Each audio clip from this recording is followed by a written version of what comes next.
আপনাদের অনেকেই অভিযোগ করেন যে প্রশাসন হেল্প করছে না, আপনারা অনেকেই বলেন যে পুলিশ হেল্প করছে না, একটা মামলা নিয়ে গেলে বা একটা অভিযোগ নিয়ে গেলে তারা হেল্প করছে না। আমি সবসময় বলি, পুলিশের গাড়ি সামনে রেখে একটা রাজনৈতিক কর্মসূচি, আপনাদের রাজনীতি এখনো শুরু হয় নাই।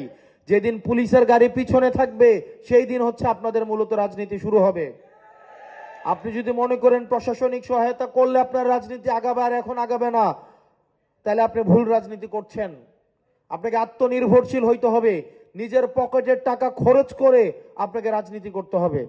আপনি আমাকে জিজ্ঞেস করেন ফাইন্যান্স কোন জায়গা থেকে আসবে, ফাইন্যান্স আপনার নিজের পকেট। আপনি নিজের পকেটের টাকা খরচ করে আপনার রাজনীতি করতে হবে। গত মাসে সেন্ট্রাল কমিটির প্রত্যেকটা মেম্বার থেকে আমরা পকেট থেকে আমরা টাকা সংগ্রহ করেছি। এখন বলতে পারেন আমরা চাঁদাবাজি করছি। আমাদের নিজেদের কর্মীর থেকে, আমাদের নিজেদের সংগঠনে যারা আছে আমরা তাদের থেকে আমরা টাকা নিয়ে হচ্ছে আমাদের এই প্রোগ্রাম, আমাদের কর্মসূচি বাস্তবায়ন করতে হচ্ছে। আপনারা যারা আছেন বিভিন্ন থানা কমিটির, আপনাদের নিজস্ব অর্থনৈতিক কাঠামো আপনাদেরকে গড়ে তুলতে হবে। একই সাথে আপনাদের নিজেদেরকে সেখানে হচ্ছে ডোনেট করতে হবে। আমাদের যে ক্রাউড ফান্ডিং এর যে মডেল রয়েছে আপনাদের সেখানে অংশগ্রহণ করতে হবে। আপনাদেরকে বুঝতে হবে, আপনাদের অনেকেই মনে করেছেন বা অনেকেই ভাবছেন দল ক্ষমতায় যাবে এবং দল ক্ষমতায় গেলে আমরা ক্ষমতার অংশ হিসেবে আমরা রাজনীতি করছি, তাহলে আপনারা ভুল পথে আছেন। যাদের এই চিন্তা রয়েছে তারাই এখনই হচ্ছে আপনারা এনসিপি থেকে ত্যাগ করে আপনারা নিজেদের মতো করে আপনারা অন্য রাজনৈতিক দলে চলে যেতে পারেন। রাজনীতি ক্ষমতায় থাকলে ক্ষমতায় না থাকলেও আমাদের এই রাজনীতি অব্যাহত থাকবে।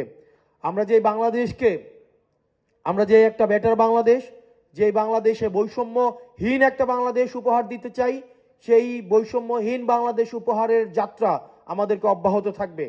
আপনারা দেখছি আপনাদের নিজেদের মধ্যে কারো বিরুদ্ধে যদি একটা অভিযোগ উঠে আপনারা তাকে সমর্থন না দিয়ে সোশ্যাল মিডিয়ার ট্রেন্ডে গা ভাসিয়ে দেন। আপনাদেরকে মাথায় রাখতে হবে, এই media, social media, bureaucracy, military কেউ এনসিপিকে সমর্থন দেয় না। আমরা এনসিপি নিজের মতো করে আমরা সমৃদ্ধ হয়ে নিজের মতো করে আত্মনির্ভরশীল হচ্ছি। সুতরাং সোশ্যাল মিডিয়ার প্রপাগান্ডায় গা ভাসানোর আগে আপনাদের যেটি করতে হবে, আপনাদের ফ্যাক্ট চেক করতে হবে এবং নিজের যে সহযোদ্ধা, এই সহযোদ্ধার উপরে আস্থা রাখতে হবে। আমরা দেখা যায় সোশ্যাল মিডিয়াতে বিভিন্ন প্রপাগান্ডা চালানো হয় নিজের সহকর্মীর বিরুদ্ধে। আমরা সোশ্যাল মিডিয়ার উপরে ভিত্তি করে আমরা আমাদের সহকর্মীদের বিরুদ্ধে অবস্থান নিয়ে নেই। আপনার যে সহযোদ্ধা, আপনার যে সহকর্মী, আপনার তাকে আস্থায় রাখতে হবে, তাকে আস্থায় নিতে হবে, তার বিপদে তাকে সমর্থন দিতে হবে, না হয় আপনার সংগঠন কখনোই বড় হবে না।